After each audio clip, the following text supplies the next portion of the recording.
जिल्ह्यातील विविध पोलीस ठाण्यांच्या हद्दीत गेल्या 15 वर्षात जप्त करण्यात आलेल्या कोकेनसह 1 टनाहून अधिक गांजा गुरुवारी जाळून भस्मसात करण्यात आला. भस्मसात करण्यात आलेल्या अंमली पदार्थाचे बाजारी मूल्य 2,15,00,000 रुपये होते. पोलीस अधीक्षक तथा अंमली पदार्थ मुद्देमाल नशा कमिटी अध्यक्ष तुषार दोशी यांच्या मार्गदर्शनाखाली अप्पर पोलीस अधीक्षक कल्पना बारावकर, उपअधीक्षक गजानन सरगर, गुन्हे अन्वेषण विभागाचे निरीक्षक संजीव झाडे, पोलीस यांच्यासह कोल्हापूर विभागाचे रासायनिक विश्लेषक, वैधमापनचे क्षेत्रीय अधिकारी यांच्या उपस्थितीत ही कारवाई करण्यात आली. सांगली जिल्हा पोलीस दलातील वेगवेगळ्या 17 पोलीस ठाणेकडील NDPS ॲक्ट 1985 प्रमाणे लागवड, वाहतूक, विक्री, सेवन अशा वेगवेगळ्या दाखल असलेल्या गुन्ह्यातील सन 2009 पासून ते सन 2026 पर्यंतचा मुद्देमाल केंद्रीय अंमली पदार्थ गोदामामध्ये पोलीस ठाणेकडून जमा करण्यात आलेला होता. तुषार दोशी पोलीस अधीक्षक सांगली यांनी स्थानिक गुन्हे अन्वेषण शाखेस याबाबत पाठपुरावा करून सदरचा मुद्देमाल कायद्यातील योग्य त्या तरतुदीप्रमाणे नाश प्रक्रिया सुरू करण्याबाबत आदेशित केले होते.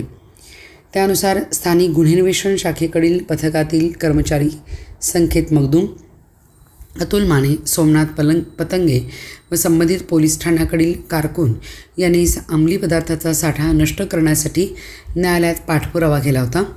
वेगवेगळ्या 17 पोलीस ठाणेकडील 65 गुन्ह्यातील मुद्देमाल नाश करण्याचे आदेश न्यायालयाने दिले. तसेच पोलीस महासंचालक, दहशतवाद विरोधी पथक, CID पुणे व विविध केंद्रीय यंत्रणा यांची अंमली पदार्थ मुद्देमाल नाशबाबत परवानगी घेऊन तसेच त्याबाबतच्या शासन निर्णयाप्रमाणे सांगली पोलीस दलाने सांगली जिल्ह्यात अंमली पदार्थ मुद्देमाल नाश समिती स्थापन केली. या समितीच्या परवानगीने केंद्रीय अंमली पदार्थ गोडाऊनमध्ये पोलीस ठाणेकडून जमा करण्यात आलेला गांजा, कोकेन मुद्देमाल अंमली पदार्थाचा गुरुवारी नाश करण्यात आला. नष्ट करण्यात आलेल्यामध्ये 1021 किलो गांजा, 276 ग्रॅम कोकेन या अंमली पदार्थाचा समावेश होता. औद्योगिक वसाहतीतील सूर्या सेंटर ट्रीटमेंट फॅसिलिटी येथे योग्य त्या नाश प्रक्रियेनुसार बॉयलरमध्ये जाळून अंमली पदार्थ नाश करण्यात आला. यावेळी कोणत्याही प्रकारचे प्रदूषण व त्यामुळे आजूबाजूचे परिसरातील लोकांना कोणत्याही प्रकारचा त्रास होणार नाही याबाबत दक्षता घेऊन कोणताही अनुचित प्रकार घडू नये याकरिता आरोग्य यंत्रणा तसेच अग्निशमन दल यावेळी तैनात करण्यात आले होते.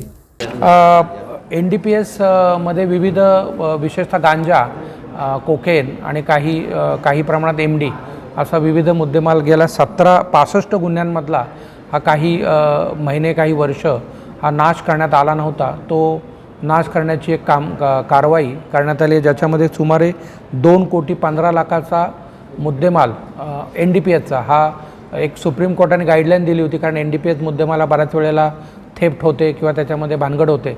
त्यामुळे त्याच्यामध्ये एक SOP स्टँडर्ड ऑपरेटिंग प्रोसिजर दिलेलं आहे, त्याचा फॉलोअप करून हा मुद्देमाल नष्ट करण्यात आलेला आहे स्थानिक गुन्हे शाखेतर्फे. आणि